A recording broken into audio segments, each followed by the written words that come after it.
Welcome to Here We Go Cleveland.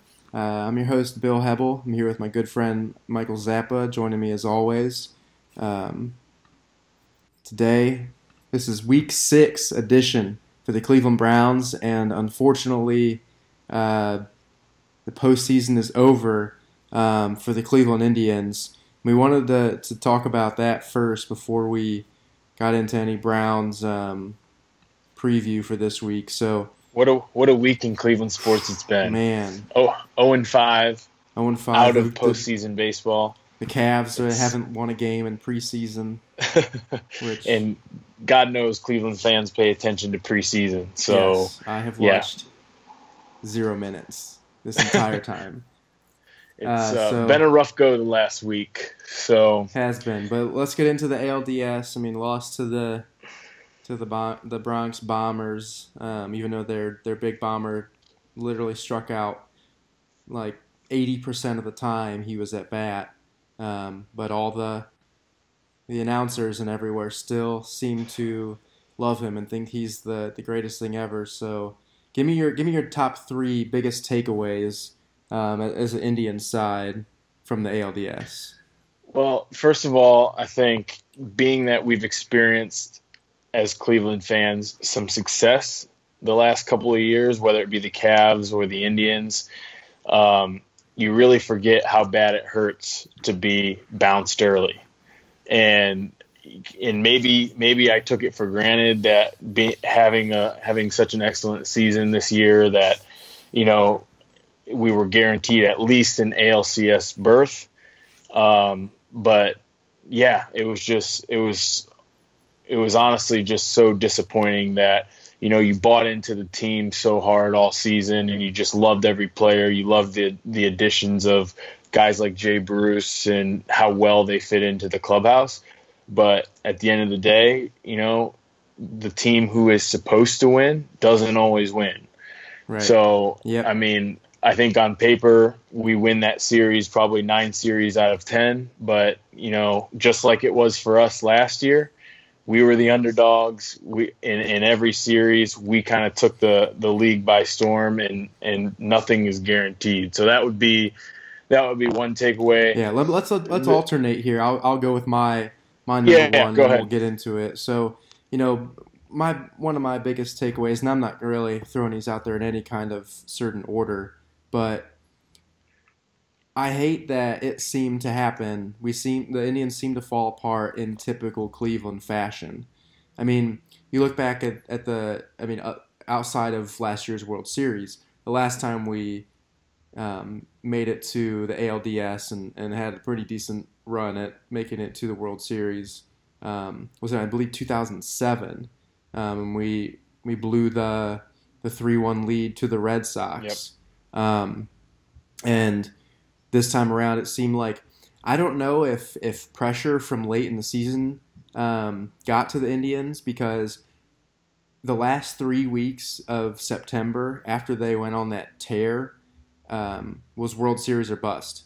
That was all the media wrote about, and I know those guys always say that they don't, look at the media or listen to the media very much, but I'm sure they were asked that question a lot. Like, is this World Series or bust for your team? And that's a lot of pressure to put on the team, and also it puts a lot of pressure on them to, they start looking forward. They look past the Yankees when they get a 2-0 lead, and Tito starts thinking, maybe I need to rest up. He did a pretty good job of managing, but he starts thinking for the next series, and I just hate that we fell apart in basically a typical Cleveland fashion. Yeah, I would agree with that. I think you can't argue the fact that we were just outplayed. We were outpitched by people we probably shouldn't have been outpitched by, and we were outhit by a roster that, they've been good. I want to give credit to the Yankees. Like, they have outperformed expectations this year, which is difficult to do given that market, obviously. But right. If you look back across the series, again, I mean, we were outplayed on both sides, offensively and defensively. So, I mean, for me, the turning point was that Carrasco start in Game 3, I believe it was. Yeah, yeah. That he pitched a beautiful He had a game, great game. and there was no offense behind him. And Aaron Judge, say what you want about his 18 strikeouts in the 5 game series, or probably more than that, maybe. I don't know what it was, but he had that one hit, or he had that one Game 3 robbery of Frankie Lindor. Yeah. That, when it happened, you wondered if that was going to come back later in the series and haunt the Indians. And I think that was the turning point, because that was a 1-0 game, and that was ended up being the difference, and the other 2 games weren't really close. No. So, and I don't know if it was exactly that game, but at least from that point on, our bats just went cold. yeah. Frankie, he had, okay, people say that the Yankees won, they came back from a 2-0 lead, but that Game 2 took literal magic for the Indians to win. So I don't see it as much as them coming back from a complete 2-0 deficit. That game was just something else. And that was the last. Other than that Frankie grand slam he had there, he didn't show up in the postseason. Yeah. Jose Ramirez, every time he faced Chapman, they talked about how good of a high velocity hitter he was. He hits like over 360 on pitches that average more than 94 miles an hour, and he just it wasn't there.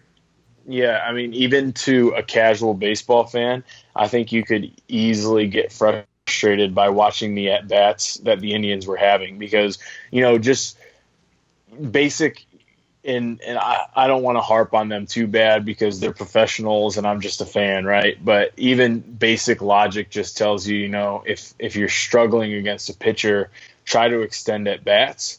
Like, don't bail pitchers out by extending the strike zone or giving them quick outs, like quick swings, and you just didn't see that, which is odd. No. So I don't know if after Game 3, game 2, arguably they quote they should have lost, maybe, right? Yeah. Like, it was very, like you said, it took some magic to come back by 5 runs down. So then after they lost Game 3, maybe they felt like they needed to press a little bit, like they were actually a little bit concerned. But, it was just in Games 4 and 5, it was a little bit frustrating to watch, because, you would see the Yankees hitters come up, and they have a relatively young team, and they would just battle, right? They'd have long at bats, and then we would come up and 4 or 5 pitches and it's a strikeout. And that was just so uncharacteristic of everything we saw this year, because, we have such good hitters on the team between guys like Jose Ramirez, Jay Bruce,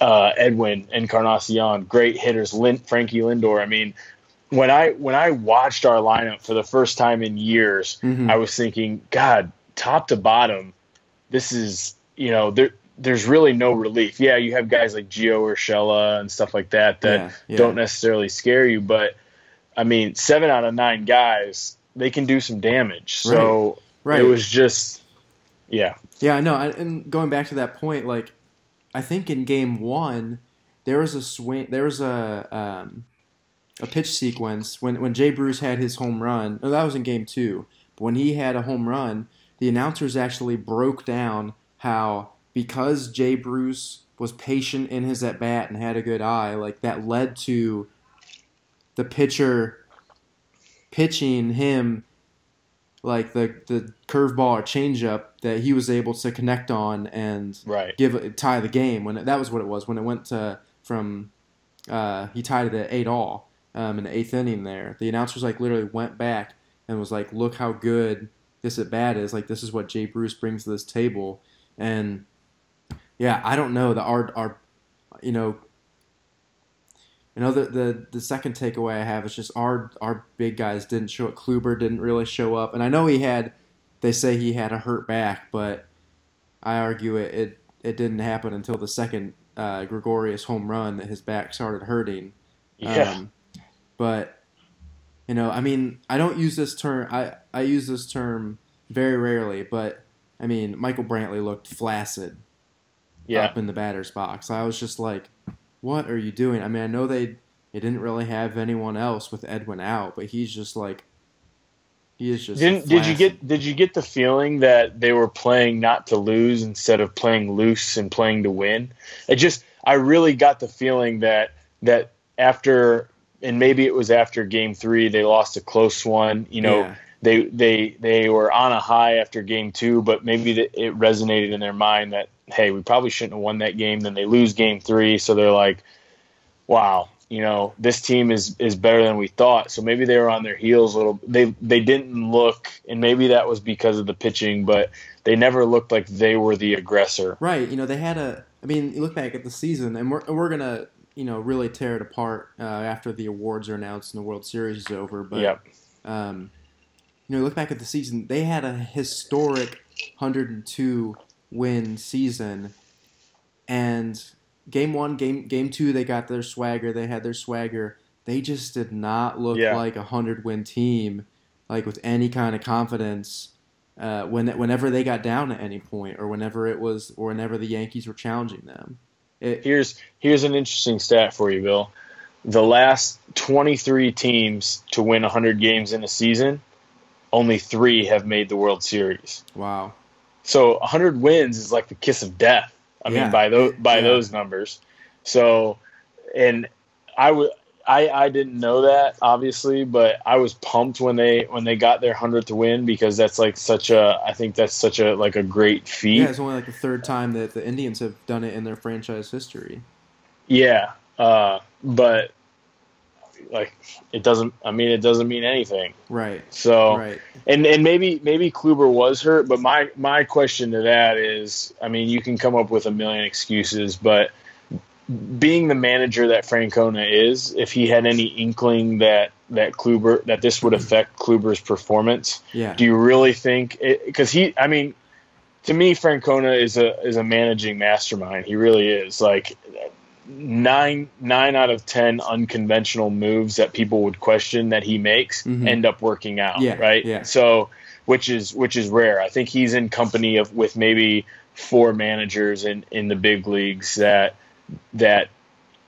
manage a game properly in the playoffs and manage it to the best of their ability, maximizing their roster.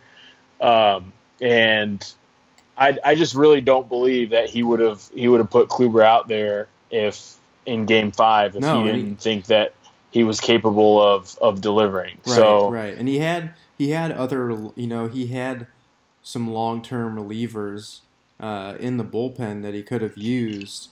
And pulled Kluber out, say, if Kluber was like, man, after inning 2, he was starting to feel something. I mean, it's a must-win game. You got to pull out all stops and don't try to force him. So, I don't know. So it was heartbreaking. When did you finally call it? So I was really getting into it when, Cody Allen was on. I was like, he's going to shut him out. Like, we're going to come back bottom 9, because bats were not going. I mean, the Yankees bullpen is great, but our bats just were not going, especially against Chapman. I mean, he's just lights out. So, Brett Gardner comes up, and the pitch count, they start showing. This is 8 pitches in the at-bat. This is 9 pitches in the at-bat, 10 pitches. And he just kept fighting them off. And you could tell Cody Allen was getting really frustrated. And as soon as Brett Gardner hit that single to right field, and Lindor was sloppy on the error, and I was just like, that's it. Like, that's when I turned it off. Yeah. Right as soon as that error went by Lindor, I shut her off.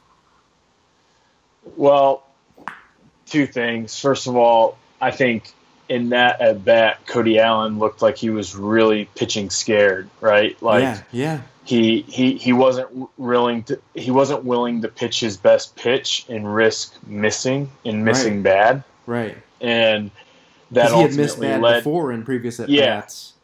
that ultimately led to, I mean, if you see a fastball in the top half of the strike zone 6 times in a row, chances are eventually you're going to hit it, right? You're going to put it in play. And that's what I just think Cody Allen threw the exact same pitch, a little bit different location. Gardner kept following it off, and then eventually it was in a place where he could do something with it. So I thought that, first of all, and second of all, I waited until the very last out. Austin Jackson, I thought, you know what, maybe there's some sort of a chance, but I know for sure I don't want to see the Yankees celebrate on our field. So as soon as that, the last out, I think it was a strikeout, right? Yeah, it was a strikeout. Yeah. As soon as that happened, I changed it. But it's just, I mean, I just kind of wrap it up. It was just, I mean, it's heartbreaking. It really is, because there was so much magic this season, and that was the other point I wanted to make about the ALDS is, you know, after that Game 2 win, there's no doubt that you need a lot of skill to perform on the highest level, but you also need luck, specifically in baseball. Yes. Specifically in baseball, right? And after that Game 2 win, I think, you know, it was like, God, we went on this long streak during the regular season. We're the hottest team in baseball heading into the postseason. It's like everything was like, you need that. Everything was falling our way. So you think, hey, we come back from this major deficit, we close it out in Game 3 or 4, and that didn't happen. So after Game 2, I had way more confidence than I did after Game 1, because I was like, this is meant to be, right? This is. We are meant to make a deep run. We're going to sweep and that just, so, you know, like I said, it's like blood in the water for me, right? We haven't had a winning franchise in our basically our lifetimes, right? So we've had some success the last couple of years between the Cavs and the Indians, and last year that deep run, and so now the pain is just that much greater, because we know what it feels like. We know how exciting it is. So, but the good thing is we still have a really young team. I mean, and we'll get into the outlook of the 2018 season a little later. In the season, but my last takeaway from that game, and I don't want to say this because I'm still, I guess I'm not yet that far removed from the series, but the Yankees are good. They are a lot better than a 91-win team. Yeah. And really, if you look at the difference in a 5-game series, the difference between a 91-win team and a 102-win team is not that much. And they have the formula to do well in the postseason. They have home run hitters. They have fairly good defense.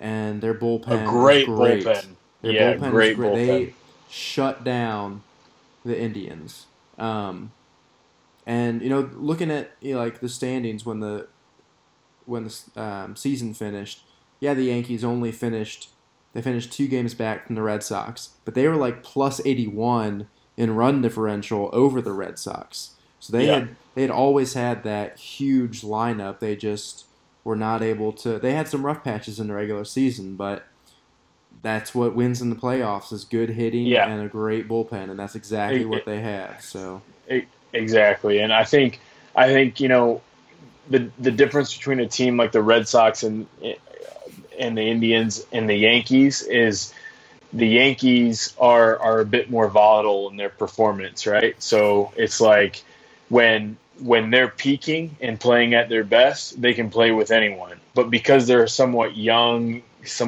team, you don't always get that, and that's why they were a 91-win team. But clearly, with the Indian series and the ALDS, they were at their best for 4 out of 5 games. Yeah, and that'll get it done. And just one last thing before I wrap it up, I don't want to just completely destroy the Indians and the ALDS, because it's been such a joy to watch them this season. I mean, every player on their team is I feel like I've really invested as a fan in just becoming an even better fan because they were having so much fun. We were having so much fun. Right. So we'll get into it more when we do a full Indians recap once the World Series is over. But great season, and that's why they play the games, right? So will you watch any more baseball, Bill? I probably will. I've got family in DC, so we'll root for the Nationals. Did they win tonight? Is that game over? I'm not sure actually. I haven't really checked my phone. Actually, looks like ESPN right now. Cubs are up 8-6 in the seventh inning. That was 11 minutes ago. 9-6 now. 9-6 now. So yeah, looks like the Cubs will be pushing through. But looking forward, and we'll get into football shortly. But just to wrap up, maybe our baseball right here. I mean, I think I want to see the Dodgers in the playoff in the World Series, and I want to see them win it. I think that fan base has been struggling for a while. That kind of like, not that Kershaw has that many haters, but that would get any haters off his back. To go down as one of the greatest pitchers in MLB history. So from this point on, I'm definitely going to watch to see how the Dodgers do. Yeah, I don't think I'll watch the ALCS. Honestly, I'll probably not tune in again because I don't want to see the Yankees play. I really don't, because when I see them play, I think I'll just cringe because I still feel like we should have beat them. But if Houston advances, I would love to see Houston win the World Series. So I like the team that they've built. I think they built it the right way. It's they're not a small market team like the Indians or the Rays, but they've built largely internally, and I think that's always exciting to see. So I'll be pulling for the Astros. We'll see what happens, but I will not watch the ALCS. I can tell you that. it'll be too painful. So and it really stinks that because the Indians and the Astros, those were kind of the two. I mean, they're obviously not the only teams that do it, but those were two of the really good Moneyball teams that have built from within the past few years. Have a great farm system. I mean, the Astros were just a detriment to the MLB. Not even 10 years ago.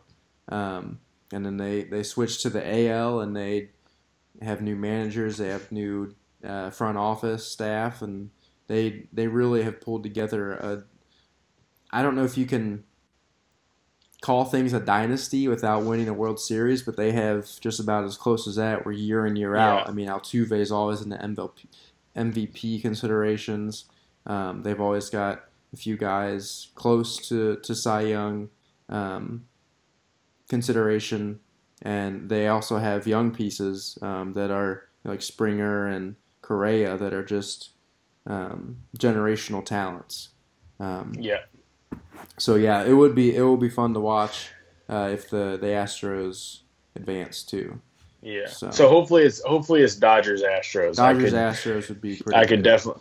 I don't want it to be the Cubs because I don't want to hear Chicago fans talk about how great Cubs they are Yankees anymore. Would literally be the worst thing. Yeah. Whatever. I can guarantee you one thing, Bill. If it's Cubs Yankees, I will not tune into a single World Series game whatsoever.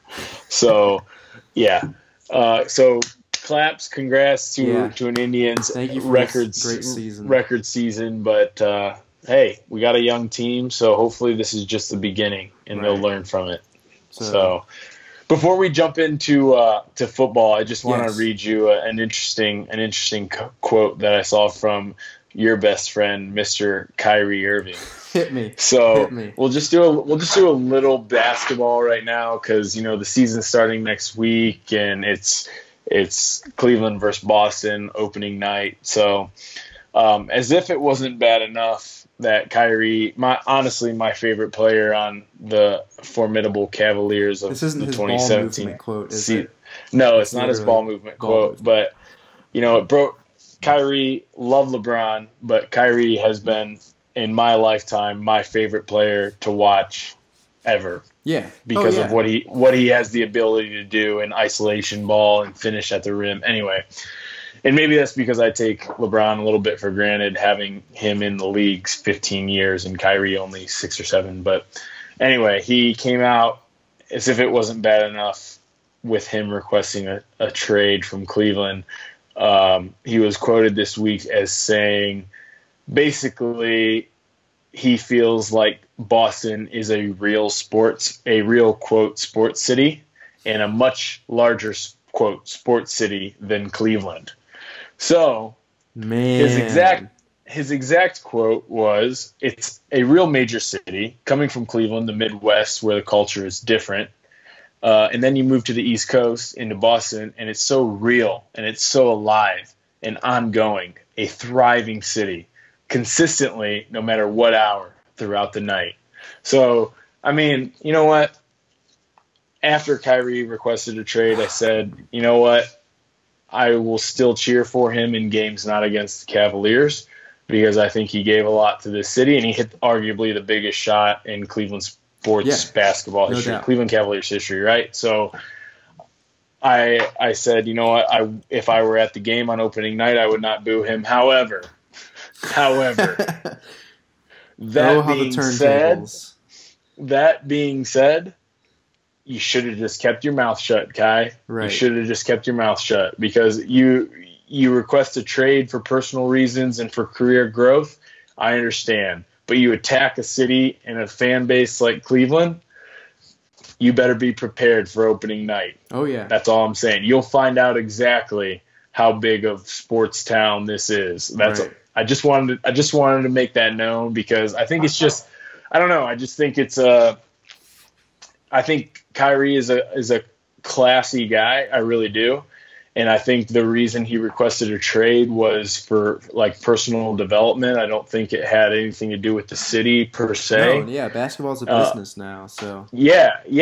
So I don't necessarily blame him for that. And not to mention, I think the Cavaliers were able to get much better, but we'll get into that in future episodes. But I just think it's kind of a classless move to take a shot at Cleveland like that, knowing that it's a blue collar, work hard, drink beer, cheer for your sports teams. I mean, that yeah, is yeah. Cleveland. So I think that's a shot that he took that he probably could have avoided. So I hope, honestly, at this point, I hope that fans on opening night just let him have it. I really do. What's done is done. He hit a great shot and a huge shot, the biggest shot in Cleveland sports history. But you know what? That's in the past. Yeah. So what have you done for Jeez. me lately? Right. Nothing. Right. And tying this to the Indians a little bit, I mean, was he I don't remember off the top of my head from the pictures that I've seen, but man, if Kyrie was in the environment where LeBron and those guys were at the World Series, if he was in that environment and can still say that Cleveland isn't Yeah. like a great sports town, I get that Cleveland possibly may not be, a bustling city 24/7 as maybe Boston is, because Boston's what, like 10 times Yeah. bigger than Yeah. Cleveland if you look at the metropolitan areas. And I mean, yeah, there's that, but there's no question. Although Cleveland fans are a tortured fan base, there's no question that they give their hearts and their cheers and everything to like all Cleveland sports. Right. And Wow. it's like we've talked about in the past, it's really an unfair comparison to say that, Cleveland doesn't have the support that a larger market has because they don't sell out Tuesday night game or Tuesday afternoon games, whether or a Tuesday night NBA game or something like that, because it's all relative, right? So Mm-hmm. if Cleveland's city population and metropolitan area is, let's say, 1 million people, and places like Chicago is 3.5 million, and places like Boston are 4 million, then it's all relative. So Right. And I mean, he is only what, 20, 24, 25. So, I mean, I have obviously no idea what it's like being an NBA player, but, um, maybe he did want to chase the limelight a little bit and be in a bigger, uh, market than Cleveland. Even though Cleveland has one of the best teams in the NBA, he was kind of, it's, like I said before, it's a business, and he wanted to, kind of chase that limelight a little bit, move to, maybe you could argue that, Boston and maybe as a better team set up to play basketball. Maybe not to win more games or beat Cleveland in the series, but they probably have a more fluid. They're more like the Spurs in terms of how they play basketball, and there is a lot of history there with that franchise. But you don't need to be making those kind of comments. Don't attack Yeah, a city. Praise your own city, but don't attack right. the city that you just requested a trade from 4 months ago. Yeah, you're just creating enemies, and you don't Right. need to. Right. So anyway, yeah, I just wanted to get that little bit in because that was an article that got me a little fired up Wow. here today or yeah, earlier today. So anyway, moving Wow. on, Moving on. to the major point of the night, and that's our beautiful 0-5 The Browns. beloved And 0-5 Browns. yeah, if you want to call them that, I mean, there's so many storylines that we could dive into. Right. I mean, I guess first and foremost we have to talk about Kevin Hogan, which is Yeah, a guy that you're excited about. I am. I am pumped for Hogan because in my mind, starting him over Kaiser does not diminish Kaiser's developmental role as much as people are making it out to be. I think that you know naming Kevin Hogan the starter kind of puts the Browns in a more win now scenario than it would if, say, because Kaiser, he is only 20 years old. He's a young quarterback, a rookie quarterback. He's going to take time to develop. Um, and Hogan does have, um, I think Hogan has probably a little better touch on the ball than Kaiser has. He probably, he understands game plans. He backed up Andrew Luck for a few seasons at Stanford, and then he backed up Alex Smith at Kansas City until he got cut, and then he came to the Browns. Um, he didn't back up anyone special there, but I don't see the reason I'm pumped is because I feel like he does have a great rhythm with the offense, and it also at the same time doesn't detriment Kaiser's development as much as people think. Yeah, and I guess there's two schools of thought, right? Like there's a school of thought on your side where you don't overthink it and you just say, look, here are the facts. I think that you just boil it down. You say, look, Hogan completes more passes. He moves the ball better. The running game looks better, and you don't overcomplicate it. Mm-hmm. And I think sometimes you have to come back to that. But when you're the Browns, if you take one step further back, the only problem I have is I think pretty confidently that Kevin Hogan is not your franchise quarterback. Right, right, So if you didn't see that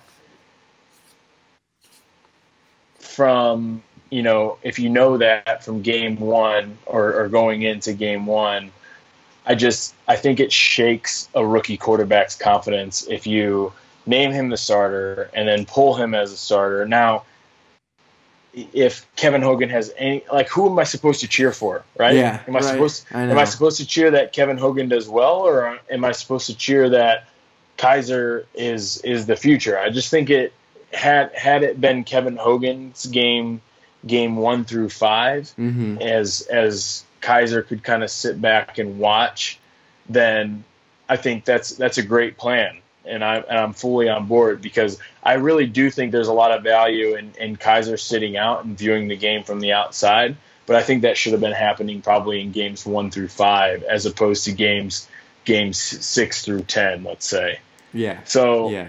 so like I'm really optimistic. I do. I like the offense better when Hogan is playing quarterback. I mean, it's more exciting. And we'll see this weekend when he gets an official start, but it's more exciting. It seems like the ball moves down the field better, but at the same time, I think everyone knows in the back of their mind that Kevin Hogan is going to be he's going to be a career backup.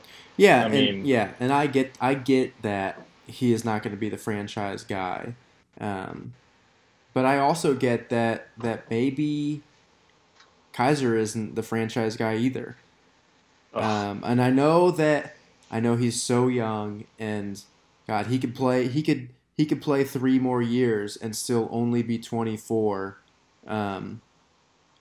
and maybe by then we would be like, yes, Kaiser is a great NFL quarterback, like he's our guy. But I think this is kind of a Hugh Jackson really safe bet, thinking that, well, look how just looking at the numbers that Hogan has shown in preseason and in his minutes on against the Jets, just predicting that forward, saying, wow, he scores the ball a lot more than Kaiser does. That gives me a better chance to save my ass at the end of the year with a couple. If Hogan can win, 4 games, that's probably more than Kaiser was going to win. Not comparing quarterbacks, but just comparing maybe the chances that each gives our offense to succeed. So it's definitely a very safe kind of feeling the coals a little bit on Hugh Jackson's hot seat. Yeah, and I think that's a great point because it's a big tell that I think this is a bit of a desperation move because Hugh Jackson needs a win, right? Right. And I think we can have another hour discussion about how we feel at this point through a season and a half about the front office and in the coaching staff because I've wanted to debunk the fact that I think there's a disconnect there for a while now. Mm-hmm. But I think with every week that passes, I envision myself in a position like Hugh Jackson saying, look, my job is to win games, full stop. No arguments about that. If I win games, then no one's going to question my decisions at all. Right. However, if my front office is constantly pulling talent away from my ability to do that, then I think frustration would build. So this is the first move that I've seen in Hugh Jackson's tenure that tells me, I think it's less about how we develop a team and more about I need to make a case for my job, right? He's securing for 2018, but in the back of his mind knows that he definitely needs to keep Kaiser as close to a starter role as he can. Yeah, I just wanted to look up Peyton Manning's rookie year stats. Yeah, because as you know, I think it's pretty well documented that Peyton Manning was not a world beater in his rookie season. So, and he was he's in company of guys like Andrew Luck himself. I mean, Joe Montana of scouted quarterbacks coming out of college. I mean, there's a select few that were like can't miss guys, right?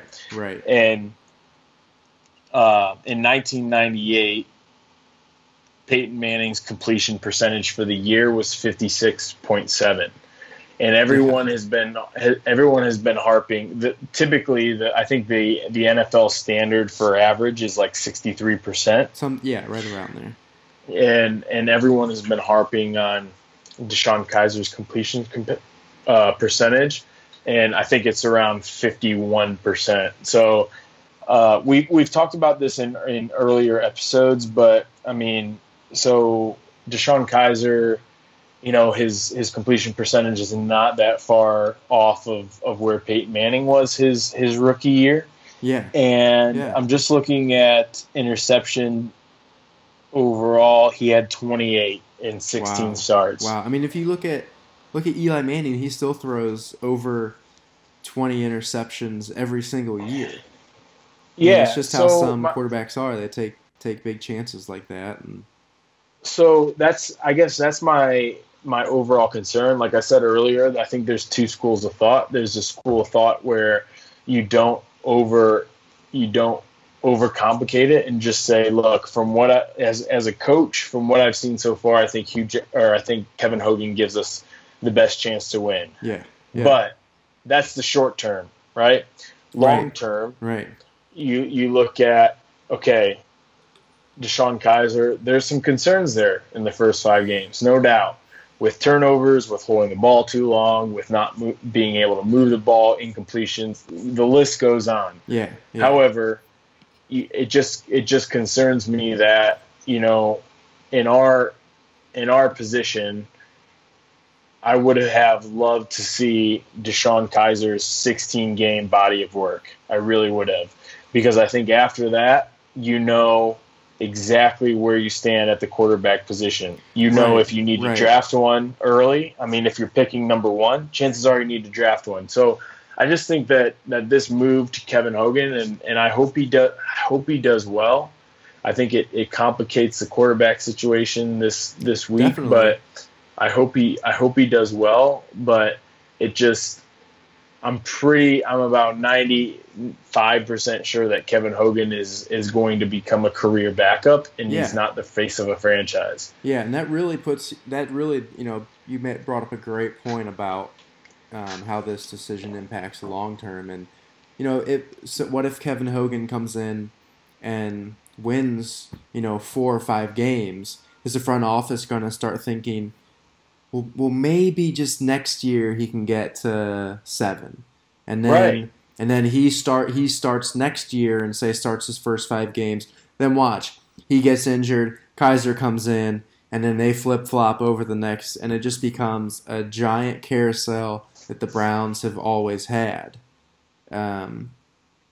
So I mean, I think Kaiser's fine in the short term, but I definitely think that Hogan should not start, even though I'm in support of him now. I don't think he should start the rest of the year. I think you need to get whatever it is with Kaiser. If they feel his confidence needs to be brought up, if they feel like they need to try to swing Kaiser for a couple wins to get the team morale up, I really think that Kaiser should be starting week 16 and through the beginning of next year. As a fan, it puts you in a weird dilemma, because it's like, for the long-term sake, I think we need to see as much of Kaiser as we can, but at the same time, in the short term, I want to see some wins. Yeah.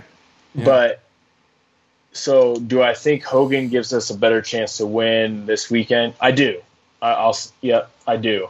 I would like to see Hogan start a game. However, if he does well this weekend, then where do you make the switch back? And if you go back and forth for the next 11 games, then where does that leave you when you're heading into a draft that's supposed to be QB loaded? So I just think we've put ourselves in a really tough predicament, and I think it's tough to cheer as a fan, because I want Hogan to do well, but at the same time, I want to get Kaiser back in there as soon as we can. Yeah. And that'll only happen if Hogan epically fails, or if he gets injured. And I don't want to wish that on him. Like, I don't want to wish him to fail, and I certainly don't want to wish him to be injured. But it's almost like I would love to see Kaiser sit for maybe 2, max 3 games and watch the game from the sidelines, and hopefully that helps him build on kind of his intellect towards the game. But I don't know if Hogan's having success, how you pull him. I really don't get it. So I agree with that, and I think that just to wrap this point up, if I don't think I thought this year, looking into this year, this wasn't supposed to be about wins for the Browns. This year was more of a player development. Like, we have a lot of rookies that we're starting, Um, you know, Garrett, Peppers are. Peppers has played 308 of 311 defensive snaps That's this season. insane. Like we have all these rookies. We had the NFL's youngest team last year, and then we still have the NFL's youngest team this year. And I think that if someone is pushing Hugh Jackson to make the switch to Kevin Hogan, it should not be because of wins, because that's not what the Browns should be. I don't like. I agree that I don't think that this season was about wins, but I think we still have to win 4 games or else. I mean, I just don't think as an owner that you can let a 1-16 season be followed up by a 1-16 season, no matter what. No matter what. Like, even if they strip down, like, this is the NFL. 1-15. Right? Yeah. Like, I don't think you can go back, 1-15, sorry. I don't think you can go back-to-back 1-15 seasons. And honestly, I struggle to find a game the rest of the year that where I really feel like we can win. I think we will still win 4 games. Yeah, I don't know where so. I don't know where they'll fall. I think we'll upset some people and be probably an overlooked match in some games. Right. But I don't think it's about wins so long as we win. I mean, more than 1 game. Right? We have to at least improve, which improve to 2 wins is really sad, but we have to at least improve in some capacity like that. Right. So that's, I mean, and I think, again, I'll go back to this point. I think I talked about it last week, but, we're just under a third of the way through the season at this point. Yeah. So I still think that, if we're going to win 4 games, I want them to be in the last half of the season. Right. I really propelling do. Into next year. Yeah. So we have, I think in the little bit of success we've had in the last 10 years, we've won games early. If you think about the Brian Hoyer and Mike Pettin year, when we were, I think we were 7-9 that year, but halfway through the season, I think we were 4-4 or maybe 5-3 or something like that, and we were quote in the hunt for a playoff position. Yeah. So the problem with that season was we ended up losing eight straight games. We ended up being 5-11. So I really do believe that when you're building a franchise or building a team, that, I mean, we could have won 4 games, the first 4 games, everyone would have been high on us, and then we lose 12 straight, and we're in the same, like, I would much prefer somehow finding a way to win 4 of the last, 11 games now, than 4 of the first 5. So hopefully we can find a way to do that. And I think if that happens, the front office is safe, Hugh Jackson's safe, and then we have 5 1 and 2 picks next year, and we can really put some talent on this team. So, but I mean, we got to find a way to win. Yeah, we do. I know. It's easy to say, like, I expect us to win 4 games, but I don't know if it can happen. I really don't, because I haven't seen them win 1 yet. It's going to take some luck, and it's hard when the Browns don't ever seem to have any luck at all. But so let's talk about a bright spot for the Browns, the defense. In specifics, the run defense. I mean, and they rank 5th in the NFL. In run defense and yards. That is the lone bright spot on defense. They seem to let up tons of yards to top wide receivers. They don't play that well in the red zone. They're not good on 3rd down, but run defense is really, really good. Part of that being, we got Myles Garrett back this week. Jamie Collins will be, or last week, I guess. Jamie Collins will be back from his concussion this week. I think Shelton has been practicing.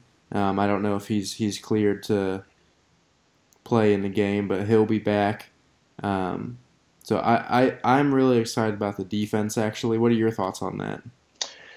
Well, I've heard that this week's game will be the first game all season that the Browns basically official depth chart. The starters will all be starting. So Okay. the all 5 games so far have had at least one of the scheduled starters out for injury. Yeah. So which is good. That will finally get everyone back. I think early on, obviously, it was Myles Garrett.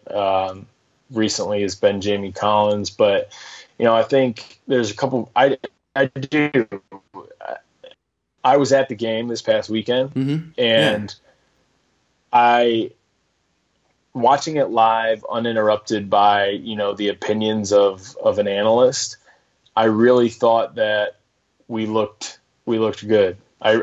And maybe that makes me sound ignorant, but I thought that, we put together some good drives. Obviously, turning the ball over a couple times within the 5-yard line. You can't do it. You just cannot do it. You can't miss, and you can't miss 3 field goals in a game.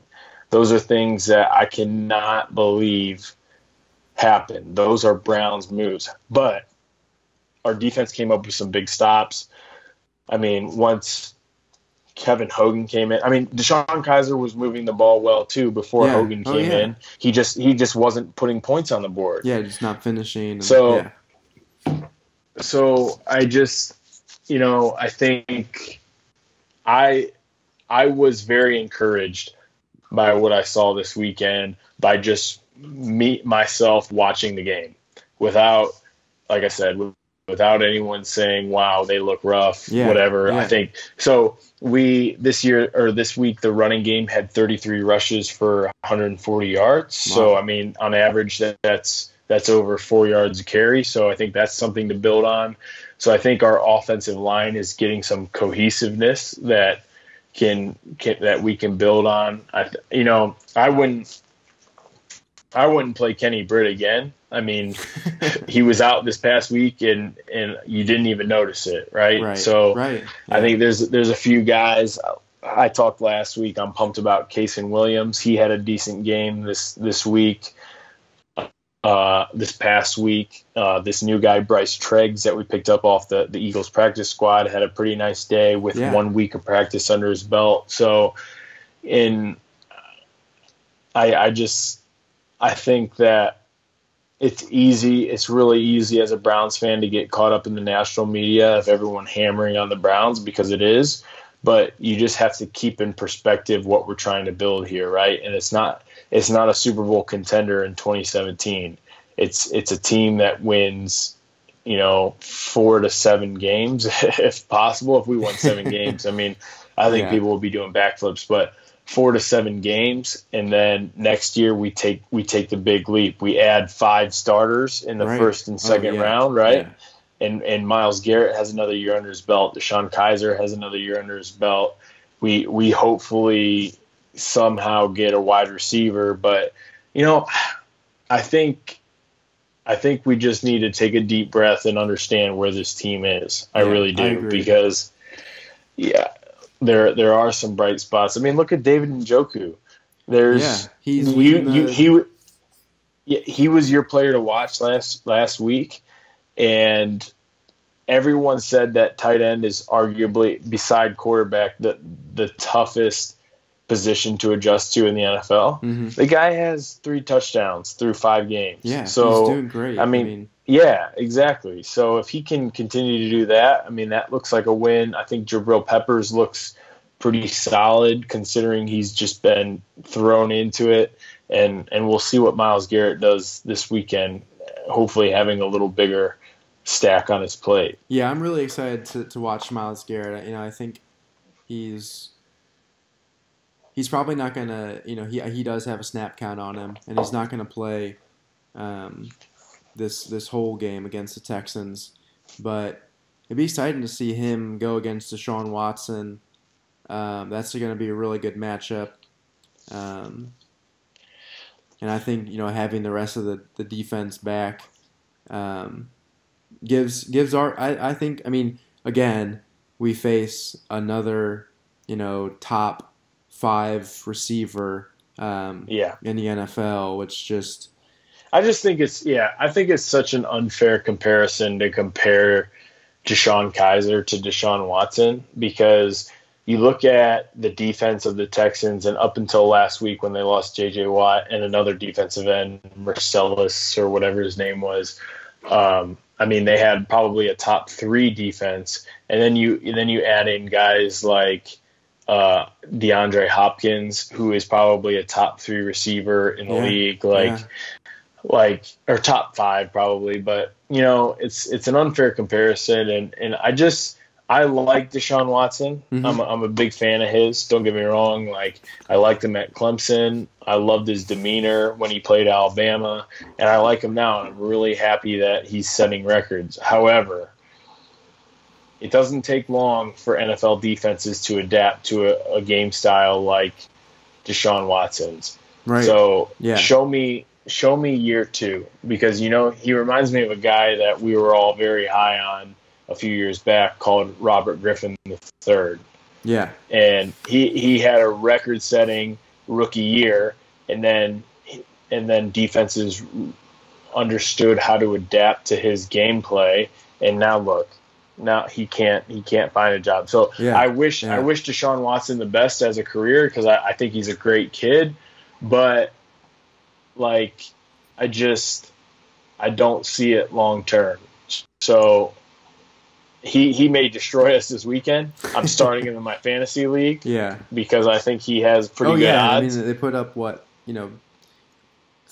points against the Chiefs, and the Chiefs have one of the top defenses in the NFL. So so we'll see. I don't know if it's sustainable success, or if it's something that's just short term, since he's new and there's not a whole lot of film on him. So we'll see. Yeah, I mean, look at Dak Prescott. Some of these guys come. It's easy for the media to say, like you said, oh, why didn't the Browns pick this guy? But all the people that they always compare the Browns players to are in so much better situations. And especially with Kaiser, like the Browns have no one close to Hopkins, and they have Lamar Miller, who's probably, he's probably as good as maybe Duke and Crowell combined. He's probably better, to be fair. He's better than our running backs. And Braxton Miller would be our number 1 receiver. Oh yeah, I mean, if you look at the stats, like early in the season, he had better efficiency than Kenny Britt, and he only had like 3 receptions at that point. So, yeah, Braxton Miller definitely, he would probably start for the Browns. I mean, he's not one of these guys that, no offense to our receivers, but he's not one of these guys that the Browns just picked up from another team's cut list. So yeah, it's really, I don't think they should really. I mean, people always do, because try to build a story there, and they say like, well, like look at Dak, now look at Deshaun, and like what are the Browns doing? But it's completely different situations when you look at the Browns passed on Dak Prescott 7 times. Right, and how they had 7 picks before Dak got drafted. And I mean, how many picks did don't get me wrong. I like Dak. However, I think he walked into the perfect situation. Oh, easily. He had a Pro Bowl running back. He had a Pro Bowl wide receiver, Pro Bowl tight end, and arguably the best offensive line in the NFL. Yeah. So it's like, who knew that Zeke was going to be that great too? Right. They both just got into the most perfect situations. Even the Cowboys probably passed on him 4 times. Yeah, so it's like everyone wants to make a story out of how many times the Browns passed on him, but the team that drafted him probably passed on him at least 3 times, because he was a 4th-round draft pick. Yeah. I mean, how many times did the Jaguars pass on a quarterback that's better than Blake Bortles? No one ever talks about that, really. Yeah. And it's like, how many NFL teams passed on Russell Wilson? Yeah. He went pretty late for how good he is now, and it's it always that's what it always comes down to is who took him over what, or how many times did a team pass on him. But um, so to kind of wrap this week's episode up, we kind of both touched on a little bit, but give me one player to watch that you've got this week as the Browns head to Houston. I'm gonna steal yours from last week. I am very excited about David Njoku on the offensive side of the ball. I think he's really coming into his own on the pass receiving. And early on in training camp, he had a lot of drops, and you were wondering, is he gonna catch a fever of the rookie tight ends, because historically rookie tight ends have a tough time adjusting. But that's on teams that have legitimate threats at tight end already, or Right. or wide receiver. But Yeah. I think Yeah. we're seeing that as a receiver, he can get open and make some plays. So I'm really looking forward to David Njoku. I'm always keeping an eye on Casey Williams Mm-hmm. on the wide receiver front, because I just think that he meets the eye test, and he had a few good catches last week. So I'll continue to watch him, and no one else really excites me whatsoever on the receiving side. But Yeah. on the defensive side, I'm just, for some reason, I feel like we're going to have a couple picks this week.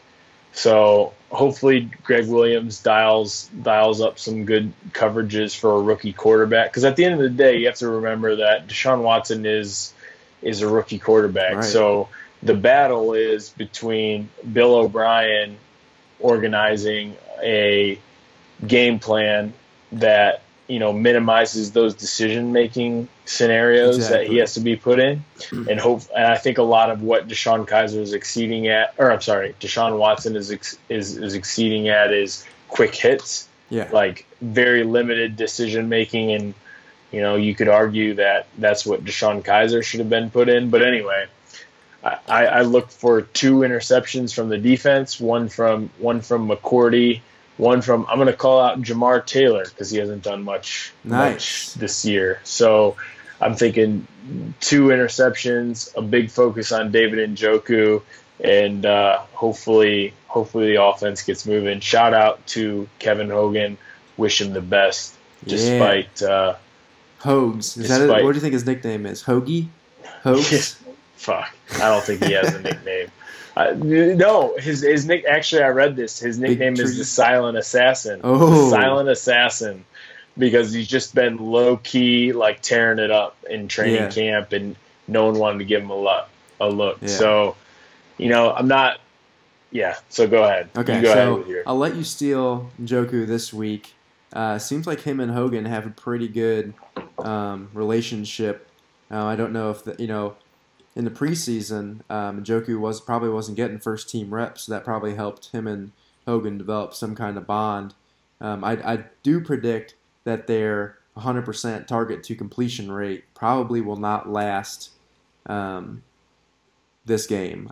There's probably going to be one time where he's targeted and doesn't actually catch the ball. Although it'd be very impressive if he made it through. But I think a guy who had some electric shots last week that I'm going to choose for the offensive side of the ball is Duke Johnson.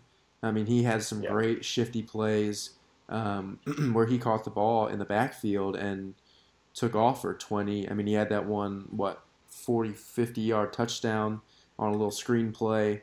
I look for him to maybe break 100 in total yards this week. On the defensive side, I'm really looking forward to Jamie Collins being back. I read that he's really a kind of a scary player to watch because he's just a freak athlete. But I read that they asked him, "Was your concussion scary?" And he said this was his first time he's ever gotten a concussion, and it was very scary. And so he's gone through the protocol and everything like that. But it'd be interesting to see if what happens, how he handles himself after a first big hit. Those are my 2 guys to watch. going into week 6. Bill, one last question. Give me one or two things, or three, or whatever you want, of things that would just get you fired up besides the Browns win about this game.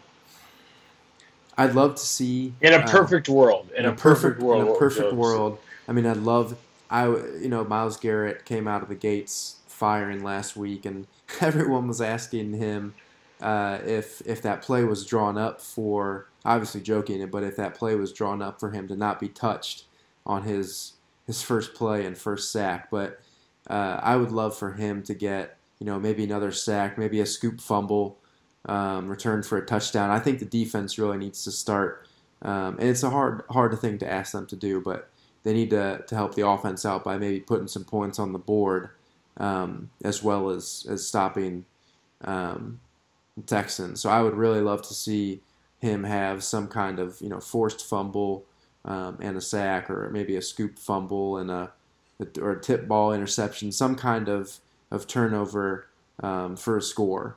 And also, I want to see Peppers I want to see him have a great return game. Yeah. He really, he's shown some flashes, but he really hasn't been able to break out like a 30 or 40-yard punt return that we've seen him do at Michigan. So I really want to see him be able to break something out like that. Yeah, that was definitely one of mine. I think I would love to see Peppers be a difference maker in the special teams game. So that doesn't necessarily have to be a return touchdown by any means, but like you said, a 30 or 40-yard return to give Hogan really great field position, I think would be huge, and that's what a young team needs. On the offensive side of the ball, what I would love to see is give me a 100-yard receiver with a touchdown. I don't care who it is, because at this point I think they're all on the same scale. Whether it be a tight end, whether it be Duke Johnson out of the backfield, I don't care who it is. Just give me a 100-yard receiver with a touchdown, and I would love to see Hogan with 250 yards passing. I think between those two things, I think that's a pretty good recipe on offense for success. And on the defensive side of the ball, like you said, love to see Myles Garrett make a difference, but it would be largely, hugely, massively satisfying if we found a way to minimize Deshaun Watson's production. So the last two games, I think he has passes touchdowns of 4 and 5 TDs. Mm-hmm. So if he does that against us, all we are going to hear is why we should have taken him and this and that, and how stupid the Browns front office is. And I don't want to hear it. Yeah. So I'd love to see the Browns come out here fully healthy for once, right? Yeah. And and nip that right in the bud and just kill it. Like, he's obviously going to get it's probably going to be a 2 passing touchdown, 1 running touchdown type game, but just don't let him set records with 4 and 5 passing touchdowns in a rushing touchdown. So yeah. And there's a lot of players I'm excited about. I mean, I think with Myles Garrett playing more snaps, that's huge. Danny Shelton, as you'd mentioned earlier, is going to probably be full go. So don't sleep on him. It hasn't been great so far, but we're getting there. Yeah, I agree. So let's make our picks, wrap this episode up.